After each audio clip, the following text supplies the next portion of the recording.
আলহামদুলিল্লাহ চিকিৎসা দেওয়ার পর আলহামদুলিল্লাহ মানে অনেক ব্যবধান। জুমার আগে আমার শুধু পরীক্ষা করা হয়েছে। জুমার যে সময় নামাজে গেছি ওই সময় আমার অবস্থা খুবই দুর্বল ছিল। শরীর বেশি হ্যাঁ, দুর্বল ছিল। হ্যাঁ, দুর্বল ছিল। আর কান্না আসতেছিল। নামাজ থেকে অস্থিরতায়। হ্যাঁ, কান্না আসতেছিল। আর এই ঘটনা শোনার পরে যে আমার এরকম এই এতটা বৎসর, আর যে 10 বৎসর প্রায় বেশি হইব, আরো বেশি হইতে পারে।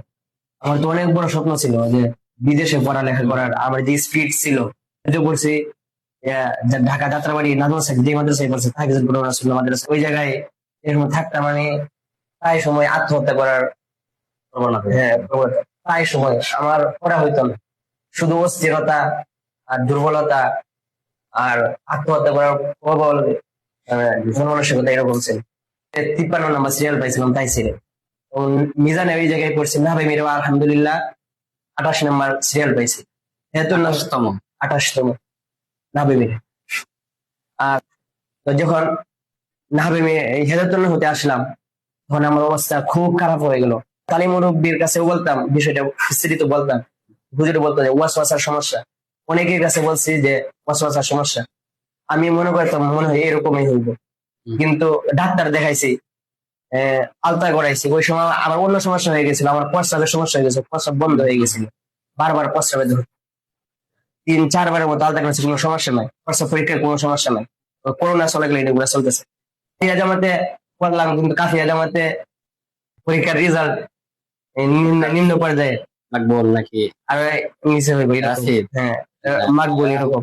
স্ট্যান্ড করা ছাত্র রাসিব হয়ে গেছে। হ্যাঁ, প্রিয় দর্শক, এই যে আমরা সামনে উপস্থিত ভাই, তিনি প্রায় দীর্ঘ 10 বছর যাবৎ একটা নির্মম কষ্টের ভিতর দিয়ে জীবন, তার অস্থিরতা, আত্মহত্যার মন মানসিকতা, মানে অস্থিরতায় অসহ্য পরিস্থিতিতে তিনি আত্মহত্যা করতেন। অনেক ডাক্তার দেখাইছেন, মানে এক সময় ব্রিলিয়ান্ট ছাত্র ছিলেন, গোল্ডেন প্লাস স্ট্যান্ড করছেন, মানে অনেক ভালো। সেই ছাত্রই এক সময় একদম ফেল, মানে উপরের কাছে গিয়ে ফেল করতো, পড়ালেখায় মনোযোগ দিতে পারতো না। আমরা যখন ওনার বিষয়টা নিয়ে পরীক্ষা নিরীক্ষা করলাম তখন দেখা যায় ওনারই একজন নিকটাত্মীয় তিনি তদন্ত করে ওনার পিছনে প্রায় 15 জনের মতো জিন তাজনা দিয়ে রাখছে। তাদের টার্গেটই ছিল একমাত্র যে উনি যাতে পড়ালেখা ছেড়ে দেয়, ভালো কিছু করতে না পারে। উনি একটা সময় ওনার গ্রামের মধ্যে সুনামের সাথে পড়ালেখা শুরু করছে।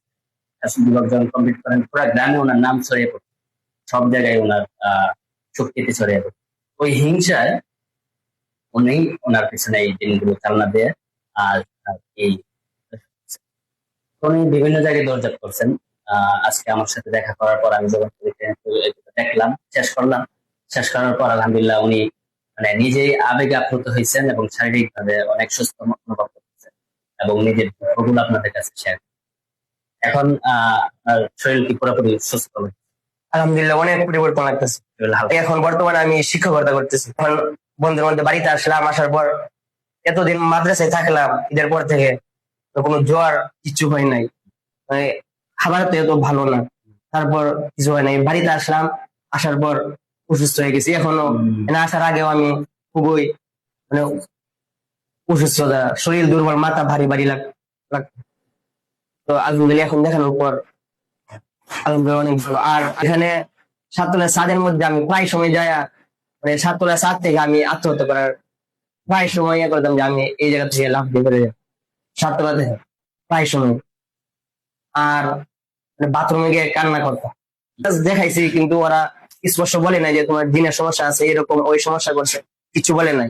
এই কারণে আমি অনেক সময় ভাবতাম, এখনো ভাবতাম, এখানে আগে আসার আগে আমি ভাবতাম যে আমার মনে কোনো সমস্যা নাই, কারণ আমি তো হাফেজ বলো না মুফতি, পুরো শরীফ আলহামদুলিল্লাহ আমার এখনো পুরোপুরি হাফেজ।